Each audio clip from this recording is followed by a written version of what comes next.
Et bienvenue. Et voilà, tout d'abord, merci de m'avoir de me donner la parole ce soir pour un peu parler de mon expérience et un peu parler avec des gens qui soit sont parents eux-mêmes, soit sont parents véganes, ou alors parents végétariens, ou alors peut-être juste véganes et pas parents, ou parfois peut-être aucun des deux et qui sont juste intéressés. Je trouve ça super intéressant de pouvoir partager son expérience. Et donc voilà, je prendrai les questions au fur et à mesure. J'ai quelques petits blocs de contenu et je pense que peut-être ça peut être intéressant pour vous de poser les questions au fur et à mesure. Donc on va faire comme ça. Alors, première chose, avant tout, je ne suis pas là pour dire aux gens comment faire, comment vivre leur vie. Moi, voilà, aujourd'hui, je viens vraiment partager mon expérience et accentuer certains points d'attention où, voilà, en tant que parent vegan, on a certaines expériences partagées, certaines choses auxquelles on doit faire plus attention, ou en tout cas qu'on nous dit qu'on doit faire plus attention. Mais je ne suis absolument pas là pour vous dire, vous devez faire comme moi, vous devez faire comme ceci. Chaque expérience est différente, chaque parent est différent, chaque famille est différente, chaque situation est différente. Donc, vraiment, prenez ce que je vous raconte aujourd'hui vraiment comme mon partage d'expérience, probablement certains conseils utiles parce que malgré tout, comme je dis, on est confronté à des expériences qui se recoupent souvent. Mais voilà, en aucun cas, je suis là pour vous dire ma façon de faire est la bonne, la vôtre n'est pas la bonne. C'est clairement jamais le message que je veux amener. Alors, dans un premier temps, bah voilà, mon cheminement. Qui suis-je? Comment je suis arrivée là où je suis maintenant? Donc, en fait, moi, je suis à la base française. J'ai un peu voyagé en Grande-Bretagne, etc., quand j'étais jeune. Et je me suis retrouvée un beau jour, en Belgique. Et en Belgique, j'ai fait mes études de vétérinaire. Donc, comme disait Nathalie tout à l'heure, j'ai un fond très scientifique, médical, mais pas médical humain, donc vétérinaire. Et à ce moment-là, donc j'ai fait mes études de vétérinaire. Alors, on pourrait se dire, ah bah bingo, c'est là qu'elle est devenue végane. Non, pas du tout. En fait, on se rend compte souvent que les vétérinaires sont presque les pires, presque les plus déconnectés de la réalité. Et donc voilà, je ne sais pas à ce moment-là que je suis devenue végane. J'ai été diplômée en tant que médecin vétérinaire en 2014. Et à partir de là, j'ai travaillé dans le domaine de la recherche, donc immunologie, virologie, en gros. Hein. Et je travaillais pour une thèse pendant 5 ans dans ce domaine-là, donc encore très scientifique, très sciences fondamentales. Et c'est parce que j'ai travaillé là durant de 2014 à 2019, et c'est dans cette entrefaite que je suis devenue végane en 2017. En 2017, je suis devenue végane, mais aussi maman. Et alors, en fait, ce qui s'est passé, c'est que ma première grossesse n'a pas été végane. Elle s'est assez mal passée. C'est pas parce qu'elle n'était pas végane ou végane, mais voilà, elle s'est assez mal passée. Et j'ai accouché prématurément à 7 mois et demi de notre aînée, suite à une prééclampsie. Et bon, tout ça, c'était déjà un gros événement. Mais en plus de ça, quand elle est née, tout allait bien par rapport au fait qu'elle était prématurée, mais elle a eu des énormes reflux gastro-œsophagiens, vraiment énormes, qui ont fait que malgré les traitements, malgré l'ostéopathie, malgré tout, rien ne fonctionnait. Et parmi les différentes choses à essayer, il y avait les régimes d'éviction. Et je ne sais pas, je me suis dit, bah, si je vais enlever le lait, que de toute façon, je ne mange pas beaucoup de viande, autant que je devienne végane. Hein, ce n'est pas très glamour comme histoire du cheminement vers le véganisme. Et c'est un peu comme ça que je suis tombée dedans. Je suis tombée dedans un peu par hasard. Après, ça n'a plus été du tout par hasard. Dès le moment où je me suis informée, ça a été un choix informé et une décision consciente. Mais je suis un peu tombée dedans, je ne sais pas trop comment, en fait. C'est un peu une de ces choses où je me dis, bah, c'est un drôle de cheminement, quelque part. Et bon, voilà, de là, de multiples déclics se sont faits. Ça n'a rien aidé à son reflux, mais, mais je suis restée végane pour un tas d'autres raisons. Et de là, j'ai fait un allaitement pendant 2 ans qui était pleinement végane, une autre grossesse qui était pleinement végane avec encore un allaitement de 2 ans. La deuxième grossesse, c'est au passage très, très bien passé. Ce n'est pas pour dire c'est parce que j'étais végane, mais en tout cas, le fait d'être végane ne m'a en rien empêché de vivre une grossesse tout à fait saine et voilà, qui a été à terme, tout à fait l'opposé de ce que j'avais vécu avant. Comme je dis, je ne suis pas en train de dire c'est parce que j'étais végane, mais en tout cas, ça ne m'a pas empêché de vivre ça d'une grossesse tout à fait différente, d'une grossesse et naissance tout à fait différente de ce que j'avais pu vivre auparavant. Et donc voilà, à l'heure actuelle, nous élevons donc 2 petits bouts qui sont pleinement véganes, qui m'ont été du coup, pour la première à partir de ces 2 mois. À partir de là, je suis devenue végane. Et pour le numéro 2, qui a été végane depuis la conception. Donc voilà. Voilà un petit peu mon cheminement. Évidemment, on apprend tous les jours en tant que parent. Voilà, c'est un peu, on s'adapte, on apprend tous les jours. Et mon aîné a 4 ans et demi, donc je suis loin d'être au bout du chemin de parents. Donc j'ai encore plein de choses à apprendre. On n'a pas encore eu l'adolescence, etc. Donc mon expérience, ce que je vais vous partager aujourd'hui, c'est forcément relatif au fait que mon aînée a presque 5 ans. Elle n'a pas 18 ans. Donc voilà. Donc voilà pour mon parcours. Je ne sais pas s'il y a déjà quelques questions par rapport à ça. On va faire peut-être un petit check des questions avant de passer au gros de la matière. Pour l'instant, je ne vois pas encore de questions dans le chat. Ok. On va commencer, j'ai envie de commencer par les bénéfices d'un régime vegan, d'élever ses enfants dans une philosophie végane.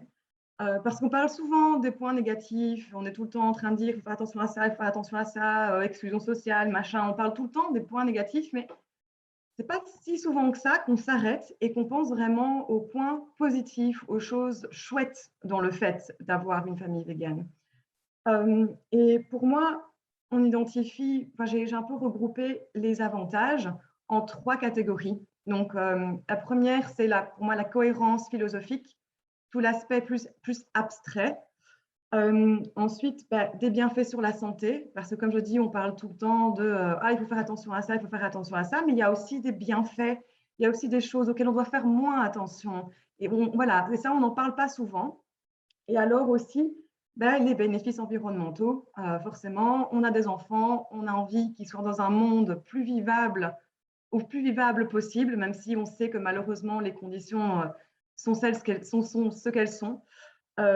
Mais voilà, on sait que le fait de végétaliser son alimentation de plus en plus devient un impératif, et donc de pouvoir élever ses enfants avec une philosophie végane forcément est plus cohérent avec ça. Alors tout ça, tous ces bénéfices, donc je vais un peu expliquer ce que je veux dire par chacune de ces sections, mais tout ça ne peut tenir, selon moi, que si le régime vegan convient aux enfants. Parce qu'on ne peut pas commencer à parler d'un régime ou d'une façon de vivre si ça ne convient pas aux enfants. Mais on sait que les plus grandes associations de diététique au monde, donc par exemple l'association américaine, l'association britannique, l'association canadienne, pour ne citer que celles-là, qui sont quand même les plus grandes, les plus réputées du monde, où s'accordent à dire qu'un régime vegan ou végétarien ou végétalien bien prévu, bien conçu, permet de satisfaire les besoins à tout stade de la vie, dont la grossesse, l'allaitement, l'enfance, etc. Donc, pour moi, on ne peut partir sur ce genre d'aventure que si on a ce socle de certitude-là. Je n'aurais jamais pris le risque de faire quelque chose si je n'avais pas la certitude que mes enfants pourraient être en bonne santé. Et donc, à partir de là, une fois qu'on a ce socle, et on l'a, puisque on a ces associations qui nous disent que effectivement, c'est bon pour les différents stades de la vie. Alors, petite note, toutes les associations de diététique de tous les pays ne sont pas encore d'accord avec ça. Hein. L'Allemagne, la Belgique, la Pologne, la France, qui tergiversent un petit peu.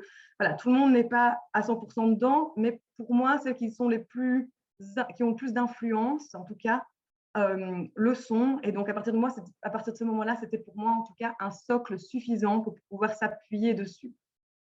À partir de là, si les enfants peuvent être en bonne santé avec un régime vegan, voilà, quels sont les points positifs qu'on peut identifier dans le fait d'élever son enfant de manière végane.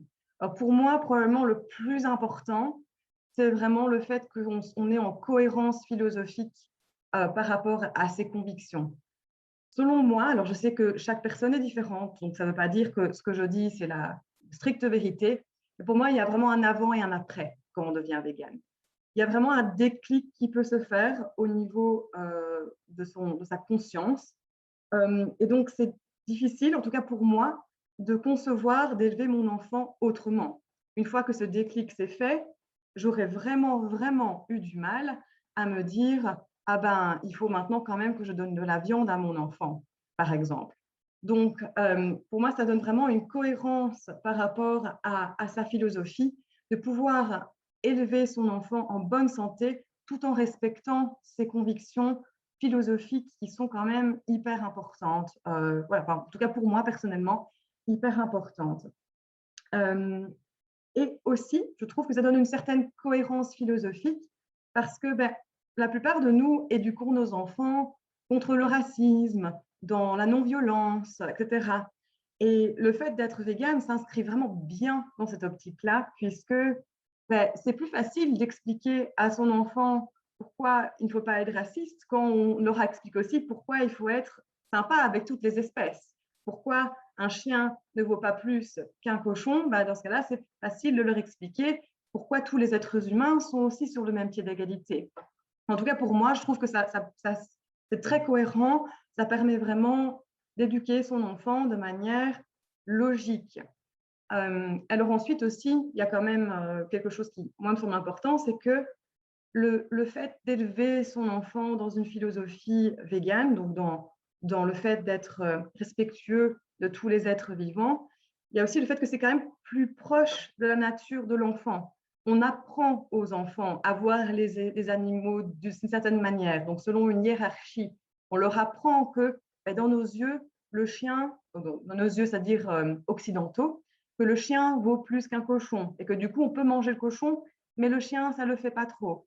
C'est quelque chose qu'on leur apprend. Pour moi, le fait d'être végane et donc de voir tout le monde sur un même pied d'égalité est plus dans la logique de l'enfant. On leur fait pas désapprendre cette logique respectueuse de tous les êtres vivants. Et pour moi, ça apporte encore un autre degré de cohérence philosophique à la façon dont on aborde la vie et la façon dont on les éduque.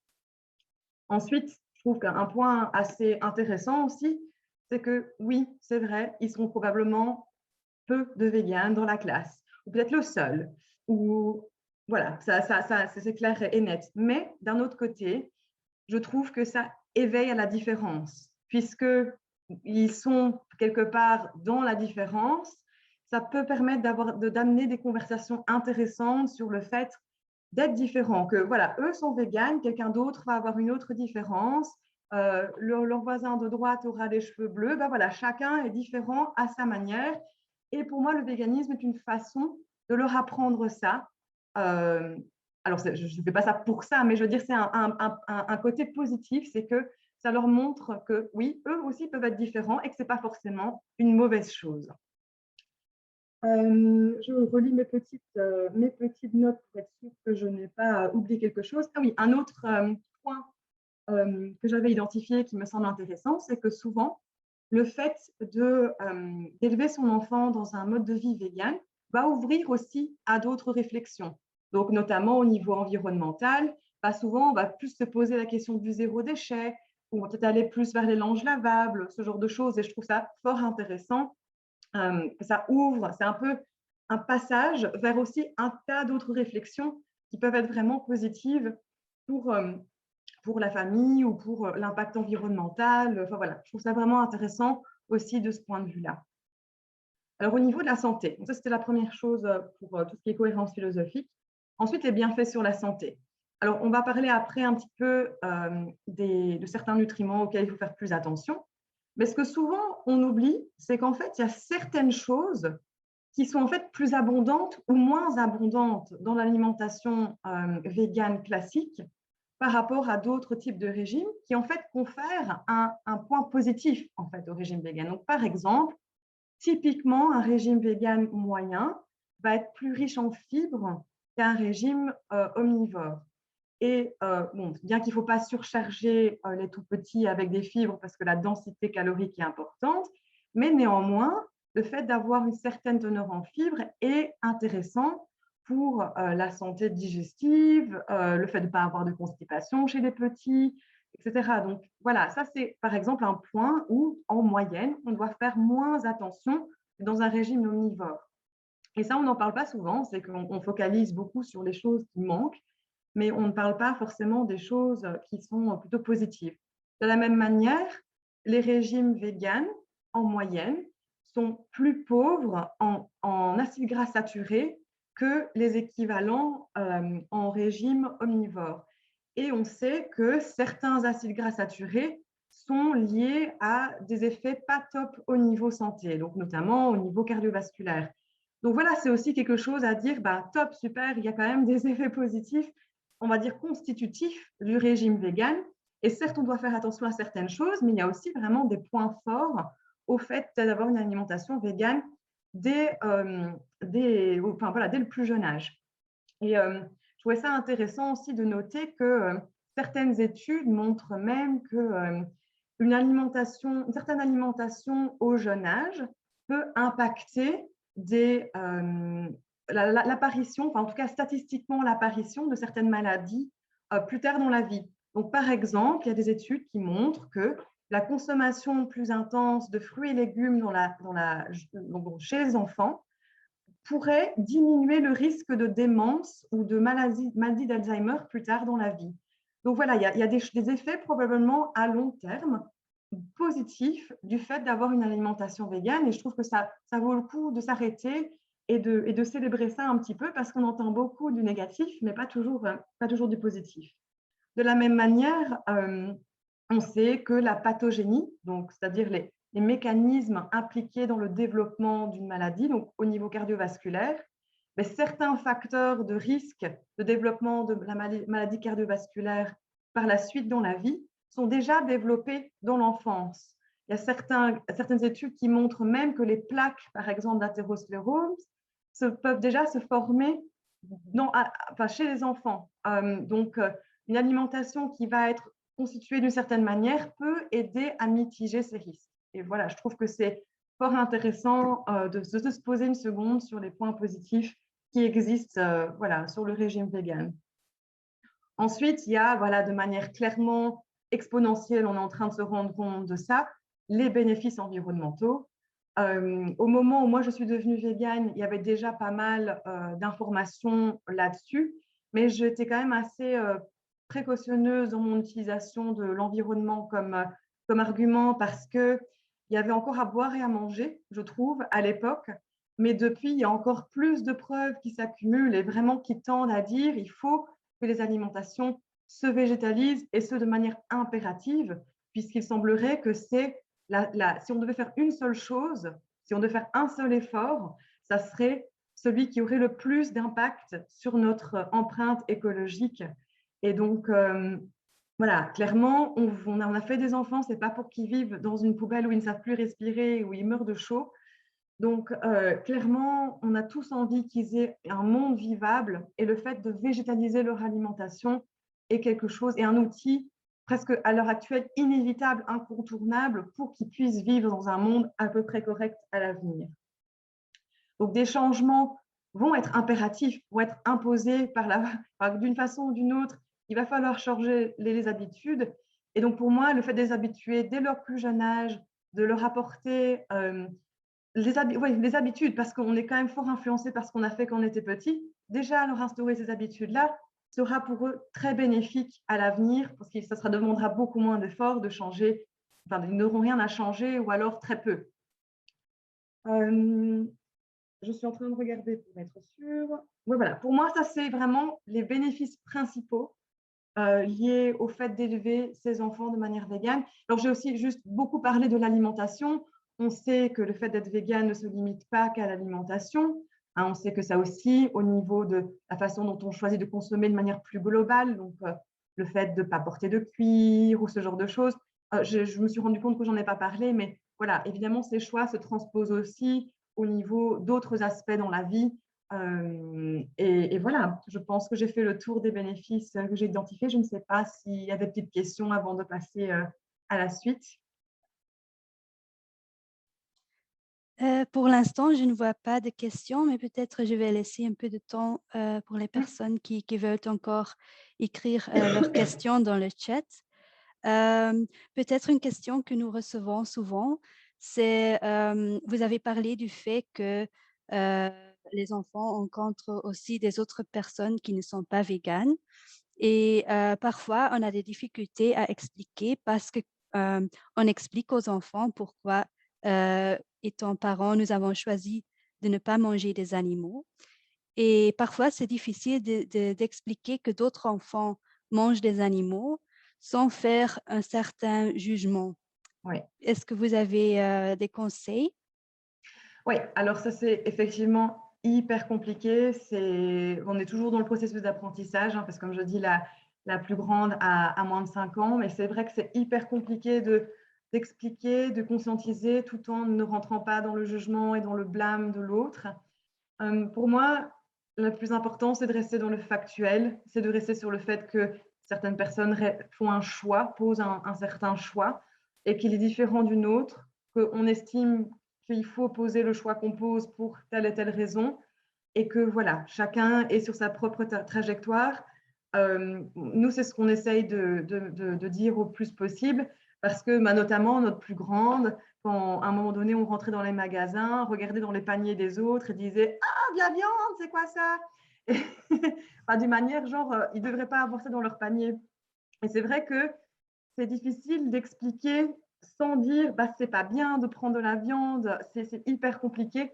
Donc pour moi, c'est vraiment, je pense que l'argument le plus imparable et le plus facile à apporter, c'est que vraiment chacun pose des choix et est sur une trajectoire différente.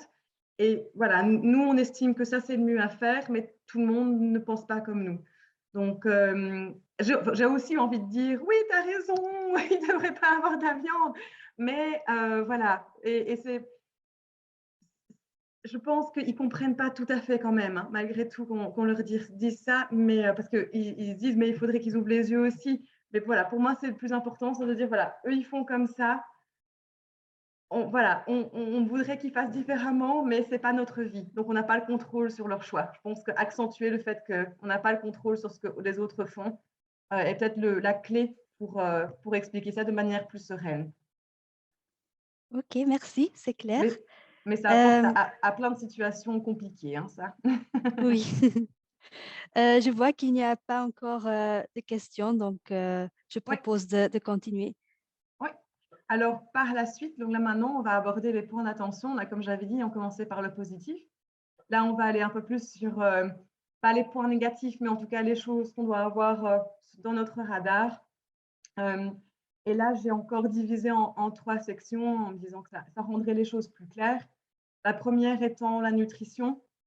On ne va pas s'attarder des heures et des heures parce qu'il y aurait moyen que je parle jusque demain matin.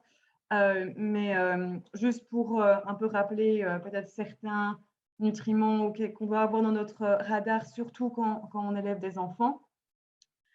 Ensuite, point 2, au niveau organisation, parce que oui, parfois, être vegan, ça demande plus d'intendance, plus d'organisation. Et donc, je vais aborder quelques petits points à ce niveau-là. Et au niveau 3, tout ce qui est social.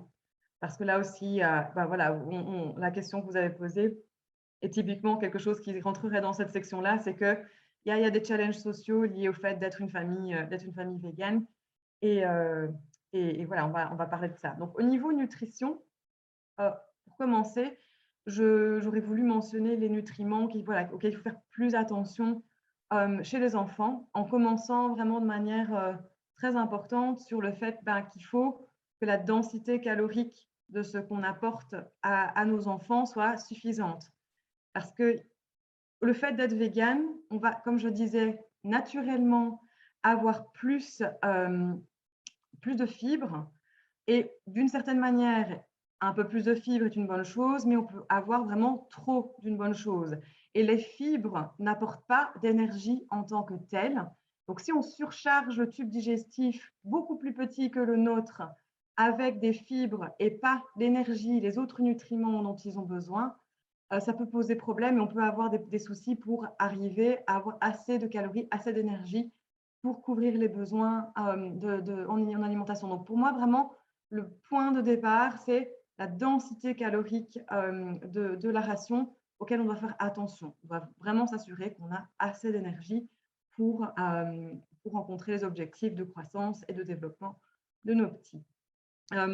Alors, en point 2, je veux parler des matières grasses. Donc, les petits, le plus ils sont petits, le plus ils ont proportionnellement besoin de matières grasses par rapport à leur prise alimentaire, enfin, à leur quantité de calories consommées. Ils ont besoin d'une part plus grande de matières grasses parce que les matières grasses libèrent plus d'énergie au niveau de lorsqu'elles sont digérées. Donc, pour une même quantité par rapport à des protéines ou des glucides, libèrent plus d'énergie. Mais aussi parce que voilà, le cerveau est en énorme croissance à cet âge-là. Donc, ils ont besoin beaucoup de graisse pour soutenir la croissance du cerveau. Et alors, en particulier, les enfants ont besoin d'acides gras à longue chaîne, donc tels que DHA, EPA, pour justement soutenir la croissance au niveau du cerveau. Et on sait que voilà, on peut consommer des acides gras tels que l'acide gras alpha-linoléique qui sert de substrat au corps pour former ces acides gras à longue chaîne. Mais on peut aussi venir avec un complément, par exemple une huile d'algue, apporter directement le DHA et EPA, puisque les taux de conversion vers ces deux acides gras sont assez faibles et on ne sait pas encore si c'est suffisant que d'apporter des sources d'acides gras oméga 3 autres, donc par exemple des graines de lin, etc. On ne sait pas si c'est assez que d'apporter ça pour soutenir vraiment toute la croissance, que ce soit assez, quoi, pour que le taux de conversion soit suffisant.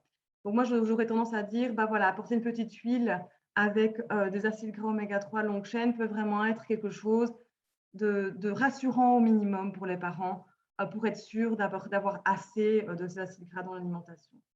Ensuite, évidemment, on a les incontournables, vitamine B12 et vitamine D. On supplémente son petit bout à partir de 6 mois avec de la vitamine B12. Et pour la vitamine D, voilà, tous les enfants, véganes ou pas, devraient être supplémentés en vitamine D. Donc là, voilà, ça, c'est pas différent d'un enfant non vegan. Mais la vitamine B12, c'est vraiment important. Je pense que la plupart des véganes sont au fait de ça, mais voilà, je le rementionne. Et alors, après, il faut faire quand même attention parce que ça peut être plus compliqué d'avoir certains nutriments tels que l'iode. Voilà, on doit aussi avoir ça dans notre radar, donc soit via des compléments du style le VEG1 qui contient assez d'iode, ou avoir une certaine teneur en algues dans l'alimentation. Attention, pas d'algues chez les tout petits. Donc, par exemple, avant 1 an, pas d'algues. Et aussi, les algues, ce n'est pas toujours une source super fiable. Donc, pour moi, pareil, ça devrait être dans un complément. Comme ça, on ne se tracasse pas. Voilà, comme ça. Et c'est beaucoup plus sûr qu'on ait la bonne quantité d'iode. Il y a aussi certains laits qui existent, qui sont genre le Bambix, l'Alpro pour croissance, qui ont déjà de l'iode dedans. Donc voilà, aussi, ce sont des pistes crédibles pour avoir une bonne quantité de d'iode dans l'alimentation. Et alors ensuite, calcium, fer et zinc, qui sont eux aussi repris dans ces laits et où on va devoir un peu faire attention pour être sûr qu'ils aient assez. Je trouve qu'à ce moment-là, c'est un peu une question de connaître son enfant, savoir quels aliments il mange, quels aliments il mange un petit peu moins, apprendre des petits conseils. Donc, par exemple, pour le fer, combiner avec de la vitamine C pour augmenter l'alimentation, l'absorption, pardon.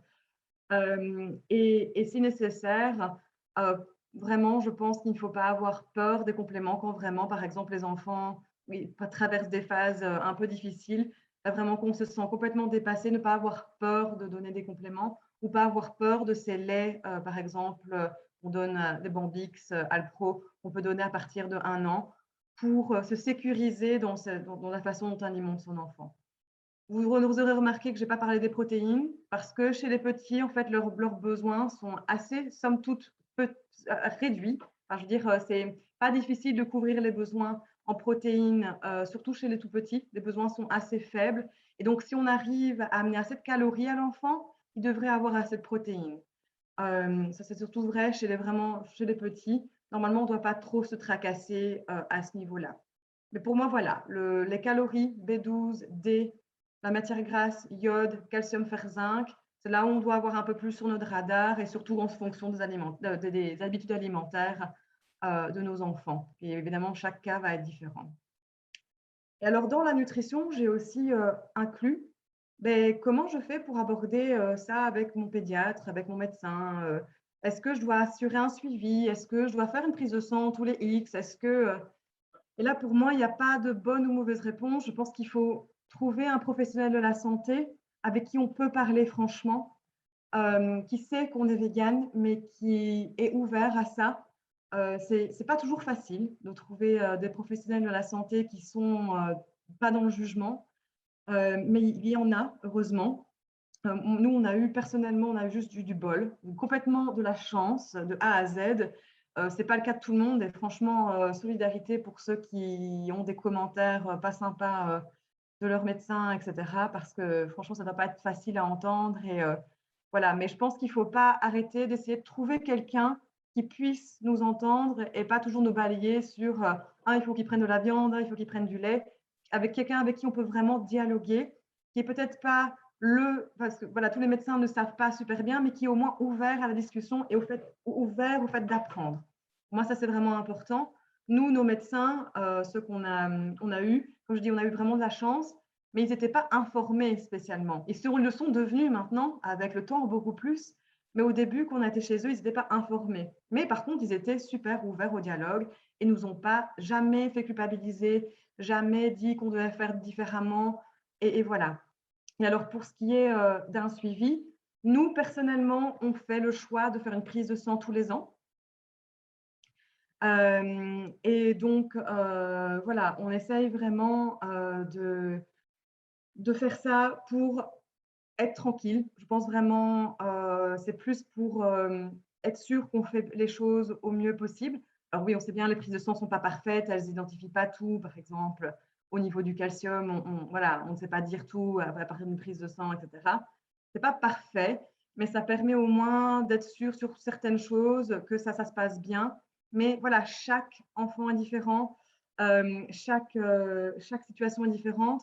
Et si votre enfant ne présente pas de symptômes, il se pourrait très bien que vous puissiez très bien choisir de ne pas faire un suivi systématique annuel comme nous on fait. Voilà, je suis pas là, comme je dis, je suis pas là pour vous dire vous devez faire comme ça.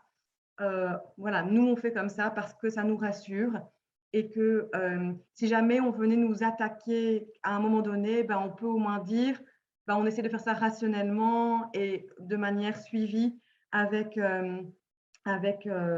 comment avec un médecin derrière, quoi. Donc voilà. Alors après, il y a tout le côté organisationnel. Alors forcément, on ne vit pas dans un monde vegan, donc parfois, on doit s'organiser de manière différente.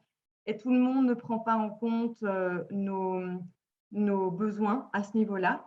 Voilà, le fait que on vive dans un monde de beaucoup de non-véganes, il y a beaucoup de gens qui se disent « Allez, c'est pas pour une fois et voilà, ils ne se rendent pas compte que pour nous, c'est pour une fois et on ne mangera pas quelque chose qui nous semble vraiment être en total désaccord avec nos valeurs. Encore une fois, ça c'est nous. Il y a certaines personnes qui choisissent, quand ils sont en sortie, de manger quel que soit ce qui soit présenté. Mais en tout cas, moi, c'est vraiment quelque chose qui me pose problème. Et en toute sincérité, la plupart du temps, avec nos amis, etc., on n'a absolument eu aucun problème. Les gens ont été hyper respectueux. On a eu quelques hicks à un certain moment, mais voilà, globalement, vraiment super bien, rien à redire. S'il y a des amis qui écoutent, moi, je vous aime. Mais voilà, c'est pas dans le monde plus généralement, c'est pas toujours comme ça. Et voilà, on doit s'organiser. Donc notamment, par exemple, si on va à un anniversaire, on amène notre enfant à un anniversaire, on doit poser le choix. Ah, est-ce que je suis d'accord sur le fait que mon enfant participe au gâteau qui est servi à l'anniversaire ou est-ce que j'amène une alternative? Donc là, voilà, chaque famille va poser un choix différent. Nous, tant que ce n'est pas de la viande ou du poisson, eh ben, ce qu'on fait, c'est qu'on dit aux personnes d'expliquer à nos enfants que ce n'est pas vegan et que dès lors, ils ont le choix de consommer ou pas. Par contre, s'il y a des plats avec de la viande, du poisson, ce genre de choses, on apporte forcément une alternative. Et alors voilà, pour tout ce qui est gâteau d'anniversaire à la crèche ou ce genre de choses, ben, quand ils deviennent assez grands, on leur pose la question: «Oh, ah, ce gâteau contient de l'œuf, du lait, est-ce que tu veux le consommer? Oui ou non?» Et après, à partir de ce moment-là, l'enfant fait le choix lui-même. Et quand ils sont plus petits, notamment, bah voilà, notre plus petit a 2 ans, il ne peut pas encore dire oui ou non, je veux de ce gâteau non vegan ou pas. Mais dans ce cas-là, il participe, on va dire, à la vie de la crèche et donc ils mangent du gâteau qui est là. Voilà, chaque famille fait différemment. Nous, ça se met comme ça parce que honnêtement, c'est au niveau organisation ingérable pour nous d'apporter quelque chose à chaque anniversaire, à chaque chose. On ne peut pas être tout le temps au courant de tout et que j'estimais qu'au niveau, enfin, je dis nous estimions qu'au niveau social, ça, voilà, ça pouvait être un problème si dès si petits ou le moment où ils ne sont pas capables de comprendre, on les isolait directement. Donc voilà, c'est après quelque chose que quand ils sont plus grands, ils ont le choix de faire ou non. Et on est tout à fait ouvert au fait d'amener un gâteau nous-mêmes. Enfin voilà, on est tout le temps au niveau organisation, on est d'accord pour apporter ce qu'il faut. Et alors parfois aussi, il y a les sorties, quand on ne sait pas si des options véganes seront disponibles. Alors, je suis la maman avec 3 bacs Colruyt de nourriture dans le coffre, avec préparé à toute éventualité. Si une guerre nucléaire me tombe dessus, je suis prête. Ouais, c'est un peu trop close to home, hein, ça. Non, c'est voilà, pour la blague. Mais je suis la maman avec les 3 bacs Colruyt dans la voiture. Comme ça, on est préparé à toute éventualité. Donc voilà, clairement, je prévois toutes les éventualités. Comme ça, s'il y a quelque chose, super. S'il n'y a pas quelque chose, on est toujours prêt.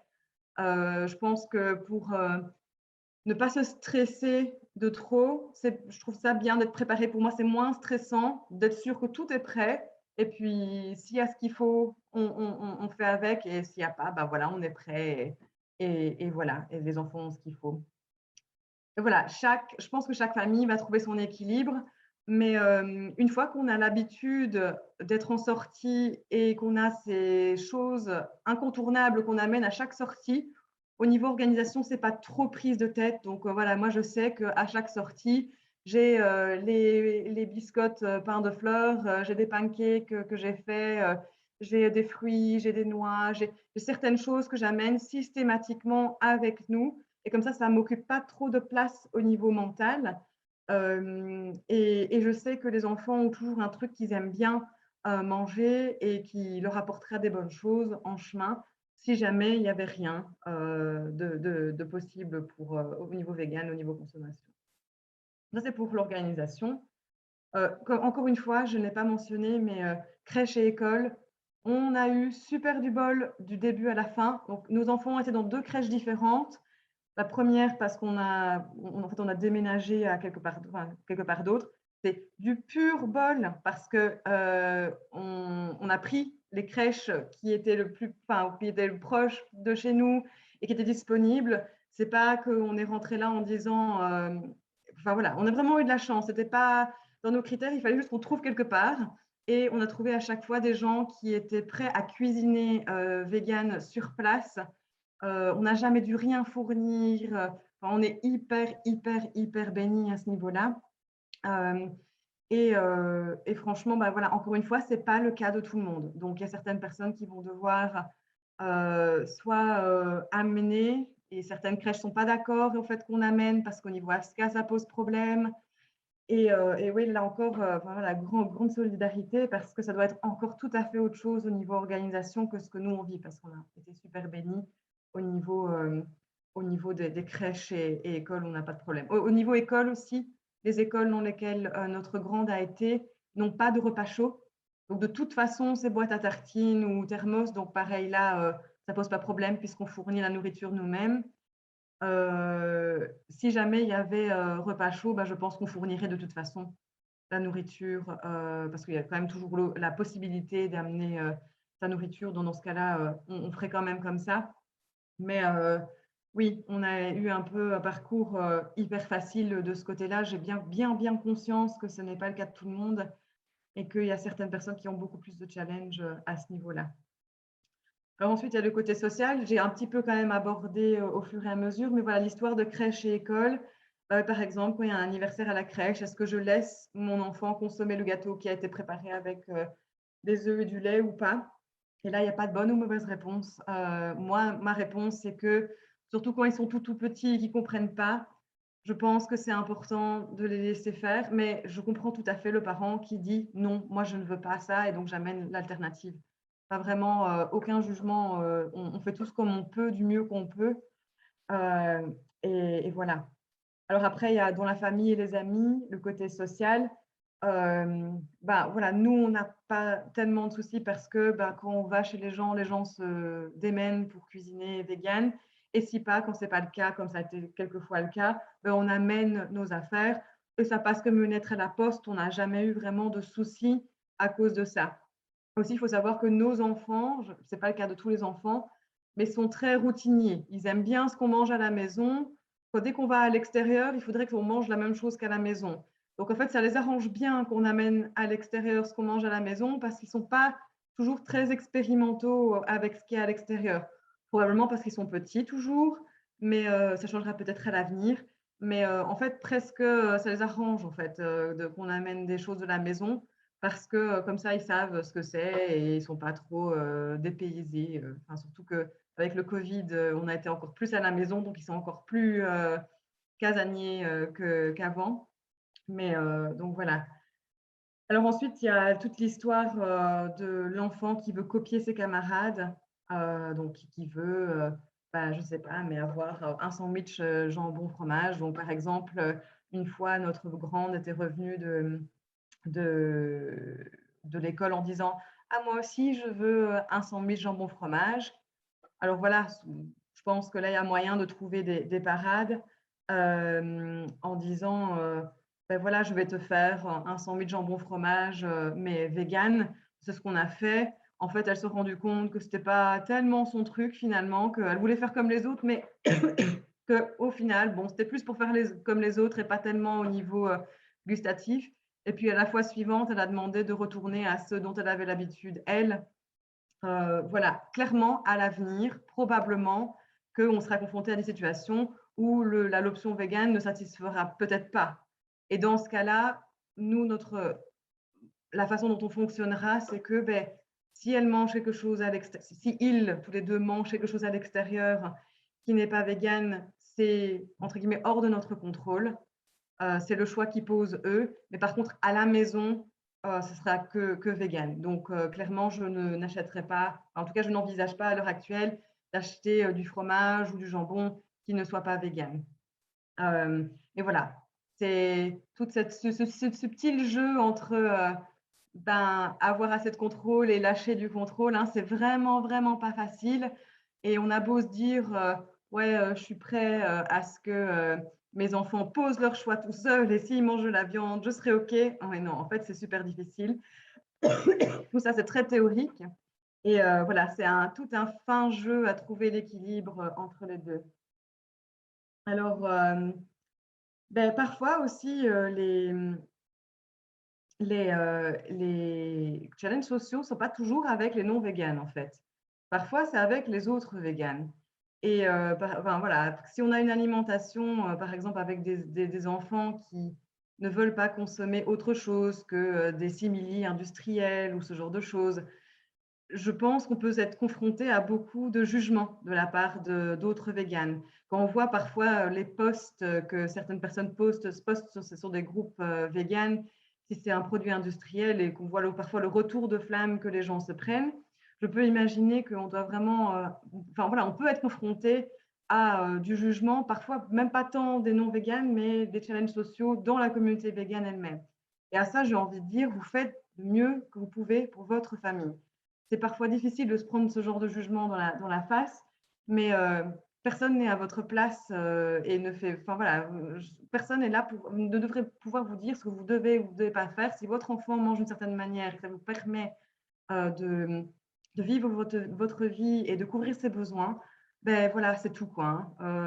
Et c'est pas facile de se prendre ce genre de commentaires, mais voilà, vous avez le plein soutien de ma part. Faites comme vous pouvez enfin, voilà, chacun est dans sa situation, dans son contexte bien spécifique et voilà.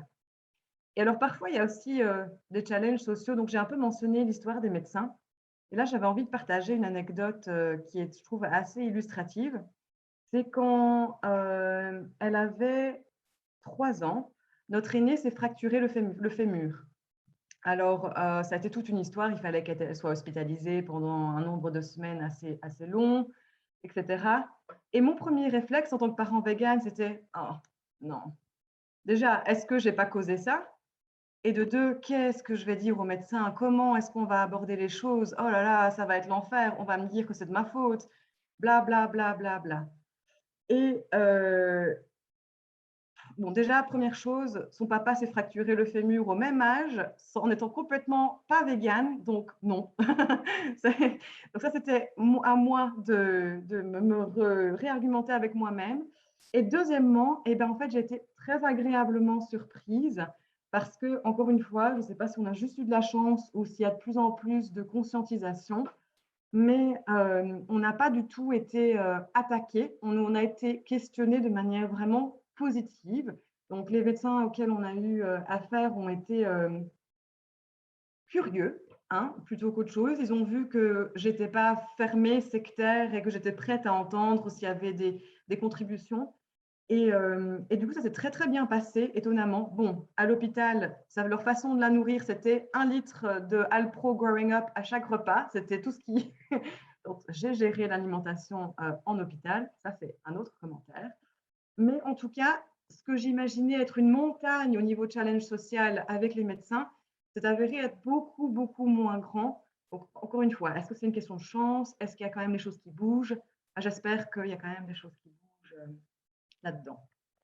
Voilà, j'ai fait le tour de pas mal de points d'attention et la recette du succès va être différente pour tout le monde. Hein, il n'y a pas une recette du succès, il n'y a pas une façon de faire, il n'y a pas, je ne suis pas là pour vous donner la Bible et je refais comme ça et tout va aller. Mais je pense qu'il y a quand même quelques points communs sur la recette du succès. Et pour moi, c'est le fait d'avoir un certain fond d'information, un bon socle d'informations sur lesquelles on peut se reposer, en n'ayant pas de crainte de pouvoir poser les questions à des professionnels qui sont ouverts et informés sur le sujet, donc que ce soit des médecins, des diététiciens, des nutritionnistes, mais de pouvoir vraiment avoir un socle d'informations sur lesquelles on peut se poser et se sentir un peu rassuré. Et alors, avoir à côté de ça une volonté d'apprendre, une volonté de se perfectionner, d'être ouvert au fait qu'il y a des choses qu'on ne connaît pas aujourd'hui et qu'on connaîtra demain et qu'on pourra toujours mieux faire. Je pense que c'est hyper important de ne pas être braqué sur ce qu'on fait, mais d'avoir comme ça des œillères qui sont ouvertes, du temps, de l'organisation parfois, et alors parfois aussi une bonne dose de zen, mais ça c'est pour tous les parents, hein. C'est pas que pour les parents véganes, mais une extra dose de zen. Et je pense que tous ces ingrédients mis ensemble, il y a moyen vraiment d'élever ces enfants véganes en santé et en équilibre et sans trop se prendre la tête, même s'il y a encore des choses, des points qui peuvent coincer. Donc ben voilà, j'espère que ça apporte un peu d'éléments intéressants à tout le monde. Je ne sais pas s'il y a des questions à partir de… Oui, il y a plusieurs questions dans le chat. Peut-être une première question. Quelqu'un dit: Bonjour, ma fille a 15 mois et prend un lait infantile végétal 500 millilitres par jour. Est-ce que je dois quand même la complémenter en B12 et vitamine D? Donc, selon moi, c'est important de maintenir la complémentation. Là, donc, de manière générale, on recommande de toute façon de complémenter en vitamine B12 et vitamine D, même si oui, normalement, elle doit recevoir une bonne quantité. Je ne sais pas quel lait elle reçoit exactement, si c'est genre Bambix ou Alpro, mais en tout cas, ces laits-là sont quand même conçus de manière à avoir, je pense, les 20% des apports par 100 millilitres ou quelque chose de cet ordre-là. Donc, si on fait le calcul, en principe, on devrait tomber sur 100%. Selon moi, c'est important de quand même maintenir une supplémentation en vitamine B12 et D, ne serait-ce que pour s'assurer que voilà, si un jour où elle ne boit pas bien, ou enfin voilà, ce soit vraiment une source fiable au niveau voilà, d'être sûr de vraiment couvrir ses besoins tous les jours. Donc pour moi, oui, la réponse serait oui. OK. Il y a une autre question. Quelqu'un demande des conseils pour des bébés qui mangent peu et difficilement des protéines Ah. végétales pour leur faire aimer la nourriture et pour assurer les nutritions. Oui, alors, ouais, ça c'est un sujet, j'en ai pas spécialement parlé, mais oui, les picky eaters, c'est tout un bazar. Bah, déjà, de manière générale, c'est tout un bazar.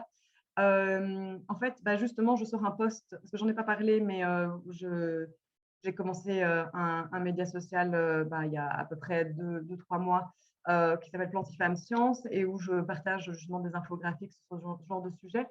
Et demain, je partage un infographique sur comment j'ai réussi à intégrer les légumineuses, notamment dans l'alimentation de mes enfants, parce qu'il y a eu des phases où ça a été très, très compliqué.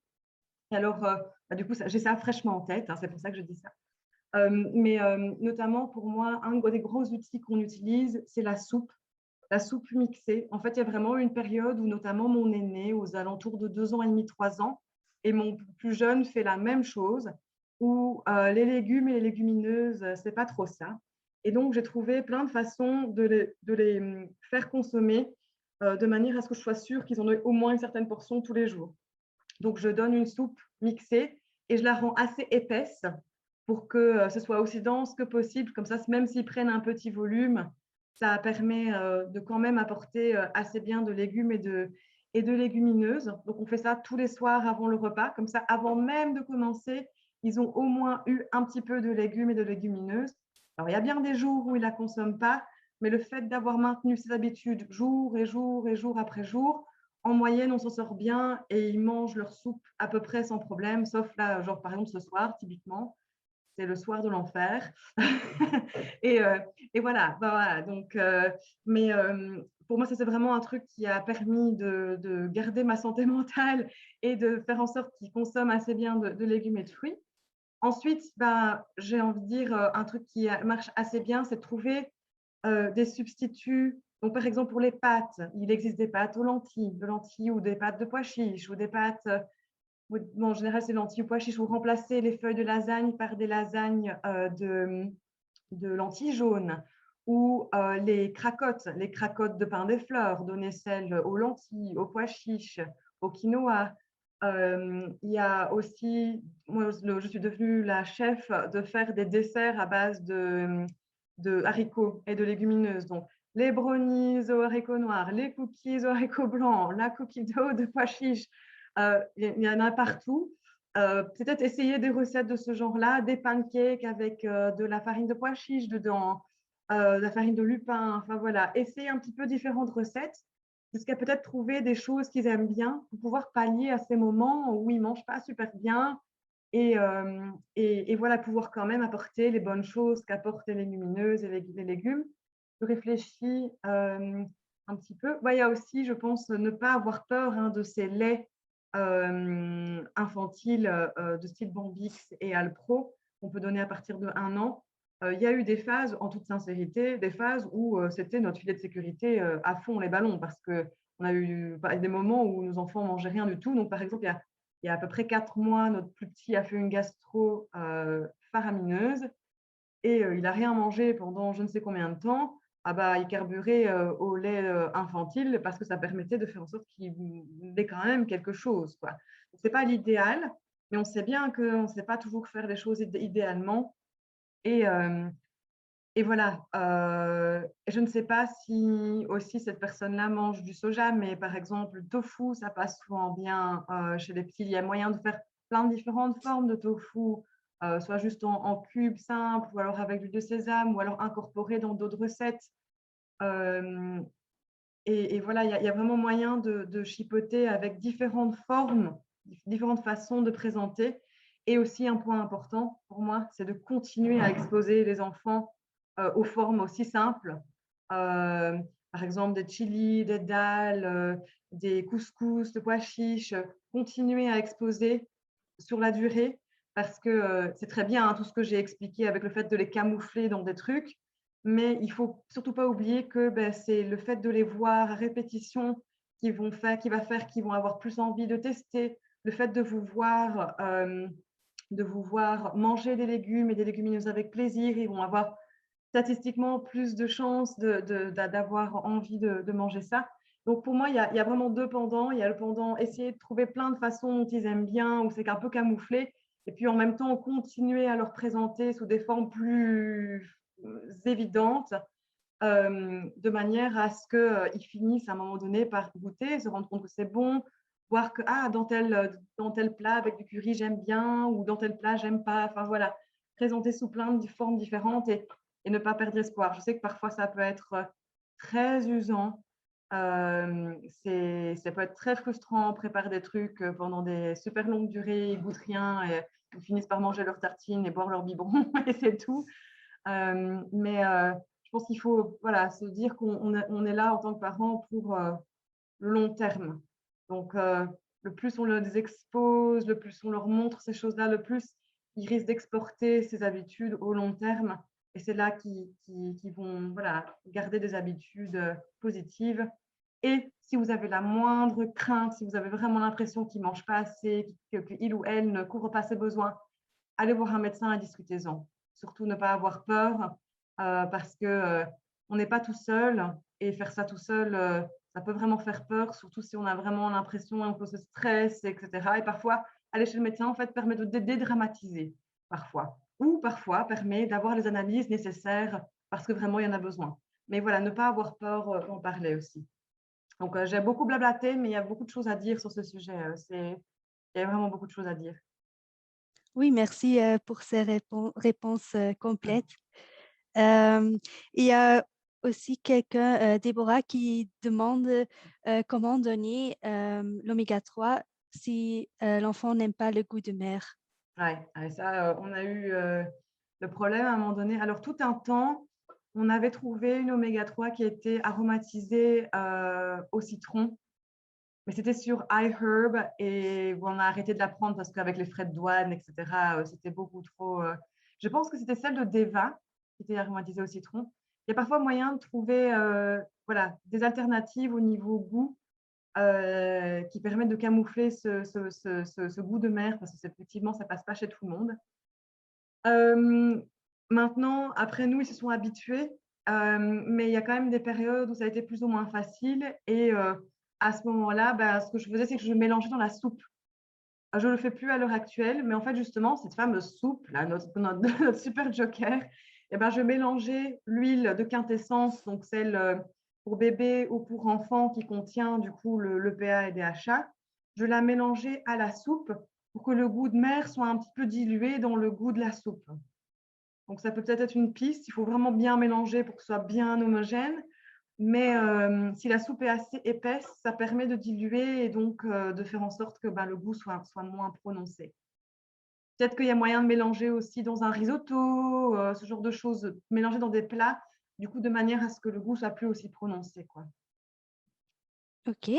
Oui, il y avait une question pareille sur la vitamine, sur le supplément VEG1, mais je pense que Ouais. c'est la même réponse, c'est mettre dans d'autres Oui, repas. oui, oui. Ce qu'on a, oui, soit écraser, mettre avec quelque chose. Et oui, c'est un peu la même chose. Trouver une façon dont ça fonctionne, même si c'est écraser, mettre dans de l'eau, dans une seringue. Il y a moyen de trouver des façons de faire. Et il n'y a pas une seule bonne réponse, mais ce qui fonctionnera pour votre enfant, Mhm. c'est bon. Faites ça. Mais OK. ouais, écraser, mettre dans quelque chose, dans un yaourt, dans du porridge, il y a toujours bien une façon dont ils finissent par accepter, mais ça demande un petit peu de créativité, hein, tout ça. OK. Et finalement, une question, je ne sais pas si je comprends bien la question, mais il s'agit d'allergie et s'il faut introduire du poisson pour les allergies. Je ne sais pas si Ah, vous j'imagine, comprenez. oui, bah, je pense, moi je me suis posé la question, en fait, comme je viens d'un background d'immunologie, je m'étais vraiment posé la question au départ, en devenant végane, ah, est-ce que c'est quand même pas important que les enfants soient mis en contact avec l'allergène pour éventuellement éviter d'avoir des réactions par la suite si jamais ils choisissaient de manger autrement ou si jamais par accident ils mangent quelque chose qui n'est pas vegan. Et je n'ai pas de réponse définitive. Nous, on s'est dit que du coup, l'histoire de manger du gâteau à la crèche avec un peu de lait, un peu d'œuf de temps en temps, ça permettait d'un peu bypasser ça et qu'il s'est été exposé à l'allergène quand même. Si je comprends bien, la question est par rapport aux poissons, c'est ça? Oui, Donc, pour moi, j'ai pas de réponse définitive en fait à ça. Je ne sais pas exactement si c'est vraiment nécessaire ou pas. Et s'il y a un certain nombre de fois requis pour avoir une exposition suffisante. Mais je peux tout à fait me renseigner et peut-être même faire un post là-dessus ou quoi, voir ce qui existe. C'est un sujet qui forcément m'intéresse. Et probablement qu'il y a des mises à jour de littérature ou des éléments nouveaux qui pourraient avoir vu le jour. Mais voilà, je n'ai pas de réponse définitive à donner sur un nombre d'expositions ou sur un âge idéal. Voilà, on sait maintenant que certains allergènes, ben, il vaut mieux les présenter plus jeunes pour éviter des allergies par la suite, notamment ben, les arachides ou ce genre de choses qu'on conseillait avant plus tard. Maintenant, on le conseille plus tôt pour éviter des risques d'allergie par la suite. Mais je n'ai pas de réponse genre sûre, certaine, définitive à donner. Mais je peux me renseigner et peut-être faire un petit post là-dessus prochainement. ok, merci. Je pense que j'ai pris toutes les questions. Si j'ai oublié une question, vous pouvez toujours la remettre dans le chat. Ok. Bah, du coup, on va passer à notre petite section, la dernière, hein, parce qu'on voilà, on a déjà dépassé le temps. Bah, c'était un peu les sujets controverses. Donc, j'ai choisi un peu deux sujets controverses, dont un encore plus controversé que l'autre, hein, puisqu'il y en a un, c'est et si mes enfants veulent goûter X ou Y, puisqu'on en a déjà un petit peu parlé tout du long. Je trouve, à titre personnel, que c'est très compliqué. Je donnais la situation, on était dans un mariage l'été dernier et il n'y avait vraiment rien de vegan prévu. J'avais amené de quoi manger, mais ce que j'avais amené ne ressemblait pas du tout à ce qui était présenté. Donc, en fait, c'était un buffet style petit sandwich. Je ne savais pas que ça allait être comme ça. Et j'avais amené un plat que je sais que normalement mes enfants mangent super bien, c'est-à-dire pâtes bolo aux lentilles corail. Mais ils voient les petits sandwichs et c'est vrai que surtout à cet âge-là, c'est intéressant les petits sandwichs comme ça.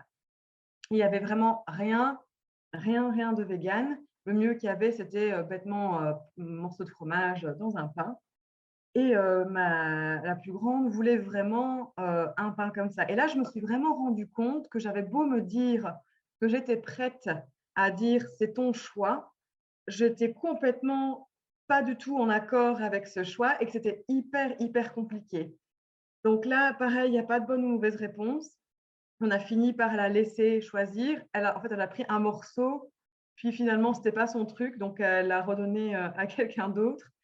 Euh, donc, finalement, voilà, je ne sais pas si c'est le goût ou si c'est le fait que mon stress a fait qu'elle a moins profité, je ne sais pas trop. Mais nous, en théorie, on veut leur laisser le choix à ce moment-là. Mais je dois reconnaître que c'est beaucoup plus compliqué que ce que j'anticipais parce que mes convictions sont archi profondes et j'ai du mal, en tout cas j'ai eu du mal dans cette situation-là, à lâcher le morceau. On l'a fait finalement, mais je me demande à quel point ça n'a pas quand même influencé son expérience. Donc voilà, nous, c'est notre façon de faire. On a envie de leur laisser le choix quand ils sont assez grands pour décider, mais c'est encore super difficile. Et je pense que là, ça va être une question de répétition, le fait d'être reconfronté à ce genre de situation et de voir comment ils répondent, qui va faire. Mais voilà, il n'y a pas de bonne ou mauvaise réponse. Vous n'êtes pas un mauvais parent si vous dites non, et c'est ça à manger. Vous n'êtes pas un mauvais parent si vous laissez le choix complet. C'est vraiment chacun à faire comme il pense être le mieux. Mais je me rends compte à quel point c'est difficile de voir son enfant poser un choix différent de ce qu'on aurait aimé à ce niveau-là, surtout quand la conviction est juste si fondamentale, si profonde. Et donc, oui, on en discute régulièrement avec des bonnes amies qui ont aussi des enfants véganes et c'est compliqué pour beaucoup de gens. Ça serait hypocrite de dire que oh, c'est leur choix, à l'aise, pas de problème. Non, non, ça se passe pas. En tout cas, pour moi, personnellement, ça se passe pas comme ça. Mais je veux me perfectionner et me rendre compte que, un peu comme ce quand je leur dis à mes enfants que chacun contrôle sa destinée et son trajet, sa trajectoire et donc pose ses choix, ben, je dois leur apprendre ça par le meilleur exemple qui soit, c'est-à-dire moi, montrer ça vis-à-vis de mes enfants. Donc, je vais apprendre à de mieux en mieux gérer ces situations. Mais c'est un peu live and learn, quoi, hein, ce genre de choses. On ne sait pas comment on va réagir tant qu'on n'a pas été confronté avec la situation. Et alors, un sujet vraiment controverse. D'ailleurs, j'ai hésité même à en parler parce que je sais que ça peut avoir un retour de flamme. Je sais que les gens peuvent avoir plus ou moins de sentiments ou de jugements là-dessus, mais je vais expliquer pour le contexte. Donc, et si mes enfants veulent faire de l'équitation, comme on a dit, le fait d'être vegan, ça ne se limite pas qu'à l'alimentation. C'est beaucoup plus général que ça. C'est l'exclusion de toute forme d'exploitation animale et, qu'on le veuille ou non, l'équitation est une forme d'exploitation animale. Je ne sais pas d'où c'est venu, mais ma plus grande est née avec une obsession pour les chevaux. Et quand je dis qu'elle est née avec une obsession pour les chevaux, je ne rigole pas. Moi, je n'ai pas du tout, mais même de base, pas du tout. Tout à fait à l'inverse, je suis vétérinaire, mais les chevaux, ce n'était pas trop mon truc, quoi, hein. Donc, je ne sais pas d'où c'est arrivé. Papa n'est pas du tout dans le domaine non plus. Enfin, on ne sait pas. Mais presque, elle est née en voulant aller voir des chevaux, quoi, hein. Et on n'a pas amélioré les choses quand on a déménagé un peu plus vers la campagne et qu'il y a un manège juste au bout de la rue et que du coup, il y a des chevaux qui passent devant montés, hein, forcément, parce que c'est presque inconcevable pour les gens de faire autrement, mais toujours montés qui passent devant la maison. Et donc, à partir de ces, ces 2 ans, elle a demandé tout le temps pour pouvoir aller faire du poney, du cheval, machin. Et franchement, au début, j'ai donné tout ce que j'avais pour expliquer le rapport au cheval, essayer de trouver d'autres façons d'aborder les chevaux, montrer autre chose. Enfin, on a vraiment donné, on a mis le paquet sur le fait de pouvoir expliquer que les chevaux ne sont pas là pour notre plaisir, qu'on est là avec eux, qu'on peut profiter d'un lien avec un cheval autrement qu'en le montant, etc. Et elle a persisté, et on s'est rendu compte que, en fait, le plus en tout cas, je me suis rendu compte que le plus j'allais contre, le plus elle revenait. Donc, on s'est posé avec mon mari, on s'est dit, est-ce qu'on n'est pas en train de faire pire que mieux, in fine? Est-ce que le risque, c'est pas que, un, elle nous en veuille, et que deux, elle en veuille encore plus faire du cheval? Et on s'est dit, avec un peu de chance, elle va en faire, elle va pas aimer ça. Et donc, depuis quelques mois, je ne suis pas du tout à l'aise avec ça, mais elle a commencé à faire un petit peu de baby poney. On a essayé de trouver l'endroit qui semble le plus conforme. Enfin voilà, on essaye de faire de notre mieux, mais on a cédé à ça. Encore une fois, c'est pas du tout en accord avec mes principes.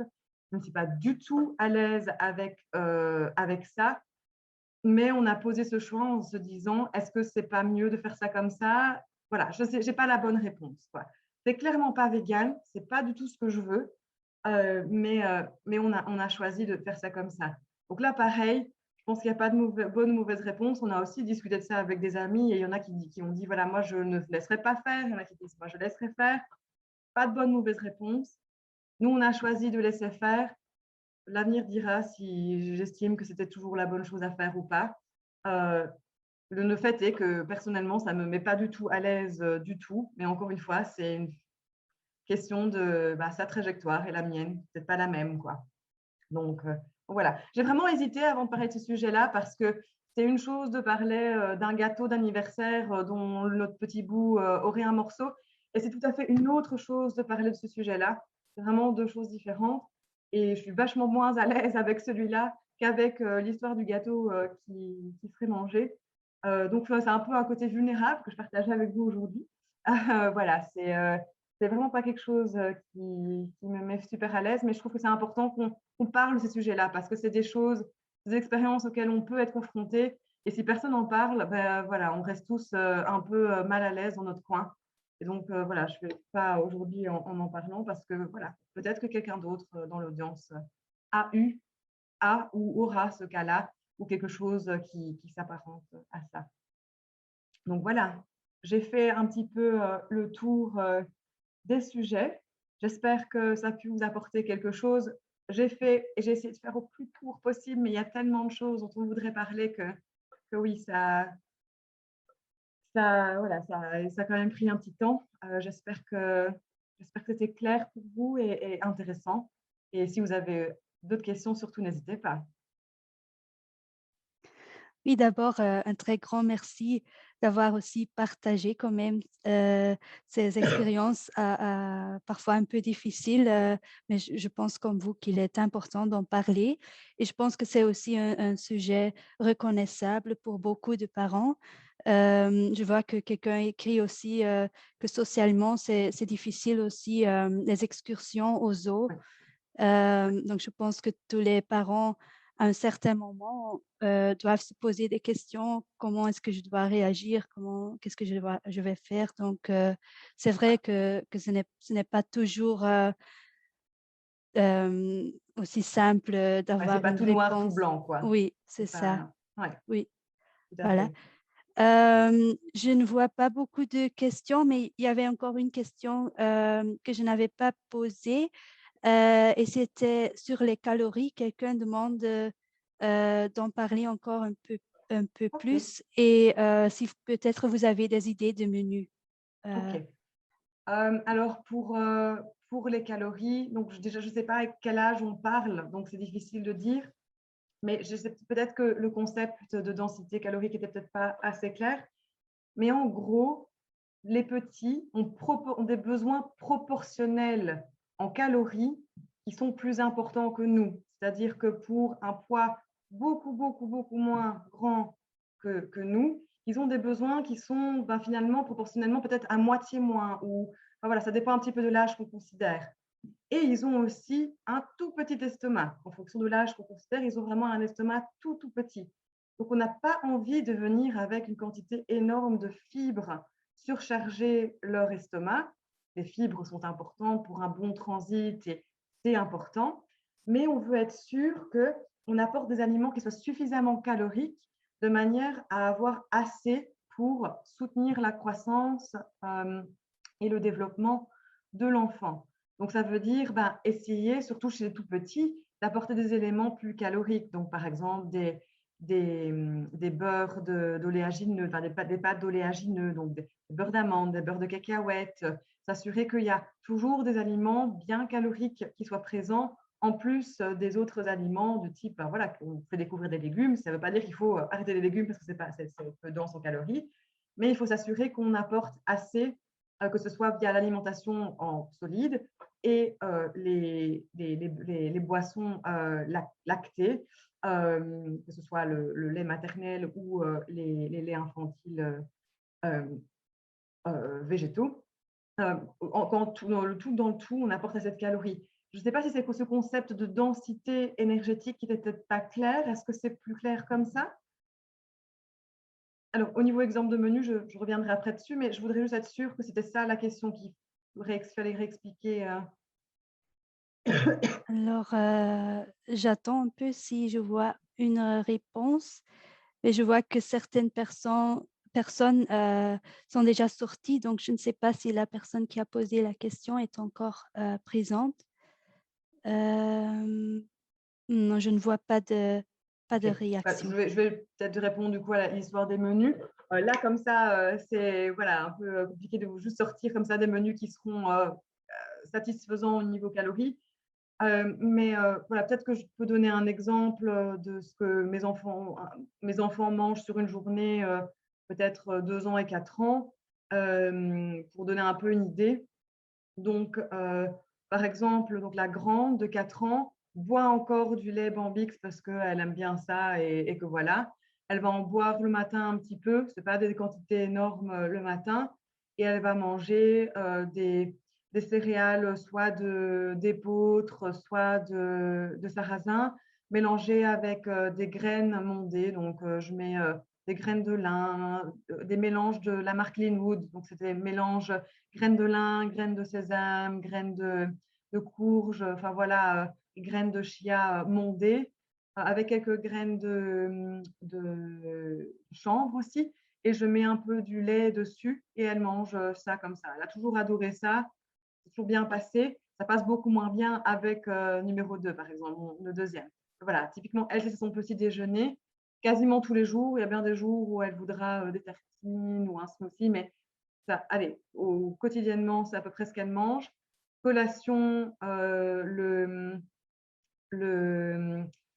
collation le matin, bah, ça dépend un petit peu, un fruit ou des noix avec un fruit ou des pancakes que je fais à base de bananes et farines diverses.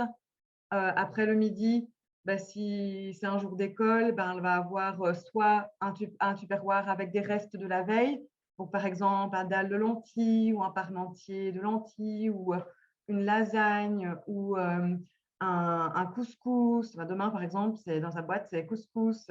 Soit une boîte comme ça, soit une boîte à tartines où je mets des tartines avec un beurre d'amande ou de cacahuètes ou quelque chose comme ça, avec à chaque fois une forme de haricot ou quoi. En fait, mes enfants aiment assez bien manger des haricots comme ça. À force que je leur propose ça tous les jours, ils finissent par en manger. Donc, je mets toujours des gros haricots blancs dans la boîte à tartines avec des olives et ils grignotent un petit peu ça. Et à côté de ça, je mets un légume cru dans la boîte à tartines.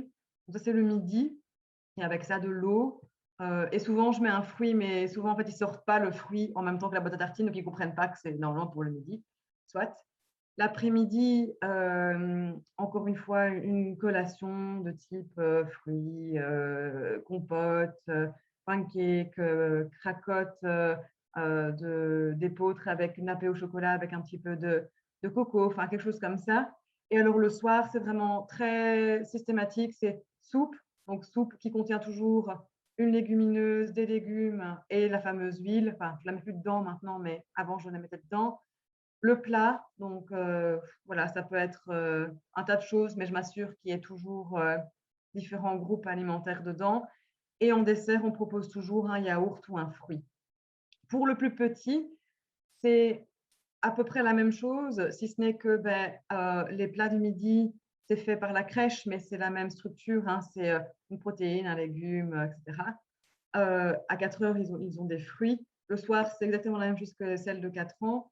Et alors, le matin, c'est un peu plus compliqué avec lui. Donc, soit c'est des tartines, soit le week-end, un smoothie style beurre de cacahuète, chocolat, où je mets plein de graines et plein de machins. Ça passe bien. Mais voilà, c'est difficile de répondre à cette question au niveau menu sans avoir l'âge de l'enfant. Et voilà, ça, c'est un exemple typique de ce que mes enfants mangeraient sur une journée. Ah oui, et en sachant que, oui, j'ai aussi pas mentionné que le plus petit boit plus de lait infantile que la grande, sauf des jours où, par exemple, ma grande est malade. Donc, par exemple, on a tous la grippe là. Bah, ouais, elle carbure pour l'instant au Bambix pendant quelques jours parce que, ouais, elle est malade.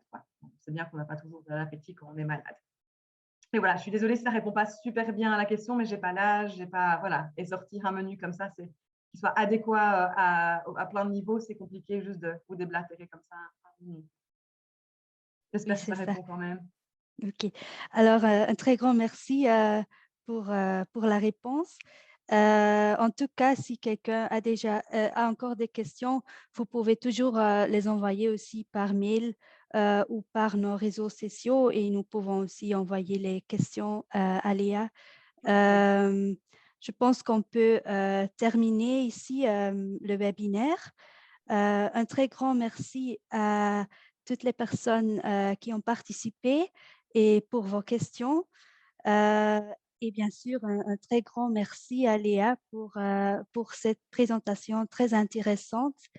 Peut-être vous pouvez encore partager vos réseaux sociaux pour que les personnes trouvent toutes les Oui, informations. oui. Donc, ce que je n'ai pas mentionné, c'est que voilà, je suis dans le processus d'orienter ma carrière plus dans la nutrition, du coup végétale, et plus pour les familles. Donc, en ce sens, j'ai commencé par créer un compte Facebook et Instagram. Donc, si vous me cherchez, c'est Plantifam Science, donc Plantifam Science, sur Facebook et Instagram. Et surtout, si vous avez des desiderata au niveau contenu, des questions que vous vous posez, voilà, par exemple sur l'histoire des allergies, je vais m'y plancher.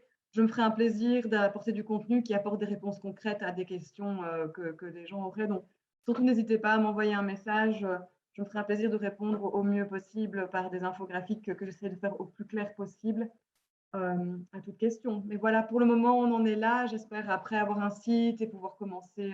J'attends d'avoir fini toutes mes formations, on va dire, officielles pour pouvoir aller plus loin. Mais voilà, je me lance tout doucement.